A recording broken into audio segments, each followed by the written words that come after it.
In this video, I'm gonna give you my honest thoughts on TrainerRoad after doing over 1,000 hours of their workouts.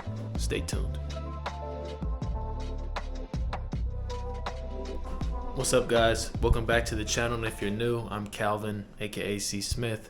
Today, I'm gonna give you my honest opinion on TrainerRoad after doing over 1,000 hours of their workouts. And I know you might be thinking, is this guy sponsored by TrainerRoad or something? No, I'm not sponsored. It's actually not the only app that I use to train. If you want to know more about what I use to train, check out the other video that I've done here.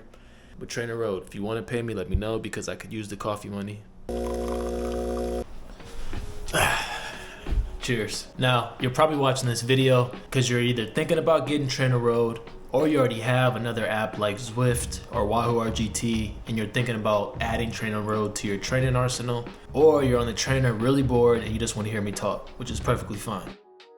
TrainerRoad claims that it's the most effective training app, which I cannot agree or disagree with because I have not tried every single app that's on the market, so I won't give my thoughts on that. But what TrainerRoad offers essentially is straightforward workouts where when you're in a workout, all you see is bars and it changes your goals. It gives you tailored workouts specific to whatever goals that you have during the season or the year, such as fondos, races, things like that. It now uses AI detection, which I've been using for about a year. Also has progression levels that adjust to how you are actually training after each session. So you go in after your workout, give feedback, and the progression levels adjust based on your performance during that workout and how you're feeling.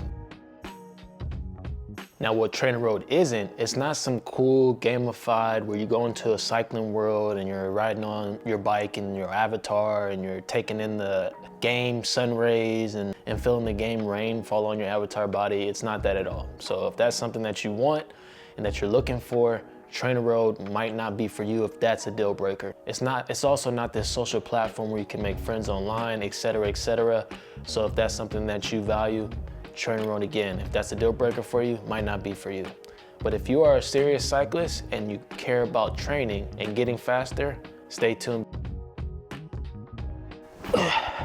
Now, why did I start using TrainerRoad? And it may not be what you're thinking. I actually had a coach when I first started cycling because I thought that out of all the sports that I did in my life, I always had a coach who told me what exactly to do, how to get better. So for me, it was very important to get a coach when I first started cycling.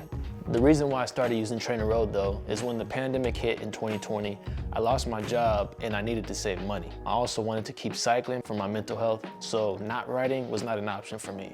And just from a cost perspective, TrainerRoad was significantly cheaper than what I was paying for a coach, but I was still super skeptical about whether or not this app would actually make me faster. Now my thoughts when I first started using TrainerRoad was, man, this app is so boring. Just workout bars on there while I'm working out. I like to be entertained when I'm working out. Obviously you can watch movies and stuff like that, but that just wasn't, I don't know, it just doesn't do it for me when I'm using TrainerRoad. But the workouts do give you some good information, especially if you're a newer cyclist. It tells you how to do some cadence drills and things like that, so you do learn how to do certain techniques or improve on certain skills. Another thing that I know a lot of people ask about or wonder about or I've heard about is the burnout effect. Do you get burned out with TrainerRoad? And the answer for me is yes, I have gotten burned out from TrainerRoad workouts. Only a few times, I would say. But when I take a step back and think about the times when I've had a coach, I also experienced burnout when I had a coach as well. The only difference is I was able to communicate with him and tell him how I was feeling, whether it was burnout caused from stress from training or whether it was burnout caused by life stress, and both can affect how you're feeling and responding to training. So I think when it comes to TrainerRoad, if you do get TrainerRoad and you experience burnout, the biggest advice I can give you is just listen to your body. What I do now is I dial it back. I don't do the recommended high intensity workouts during that week if I'm experiencing burnout. Once my body returns to that state of where it's ready for high intensity workouts, then I ramp it back up. If you need to take a couple of days off the bike, it's not gonna hurt your fitness, trust me. To answer the question of does TrainerRoad make you faster? And all I can speak to is what it's done for me. So we're in my personal records chart. I'm not gonna go through how to get to this page in the TrainerRoad app. I broke down my dates from before I started using TrainerRoad, pre-TrainerRoad, to when I began using TrainerRoad up until today. So in terms of 2-minute power, I have gotten stronger by 30 watts. When we look at 5-minute power, it is up 20 watts. And then when we look at my 20-minute power, it is up 23 watts. My FTP has also increased, and I'll go over to that page now. This is what the AI detection of the app looks at when it's calculating your fitness and all that jazz, but you can see I've selected the 4-year mark. So we'll go to when I first started using TrainerRoad. So this is when I first started using TrainerRoad here, May of 2020. My FTP was 290. And if we fast forward to my most recent, 317. Now again, keep in mind, this is over a time span of 2.5, 3 years. So if you want to get stronger, you want to be a faster cyclist, make sure to give yourself time. I know everybody's different. Some people's FTP does increase quicker than others. For me, it took a number of years. One last thing I'll point out is that my sprinting power actually has decreased since I started using TrainerRoad.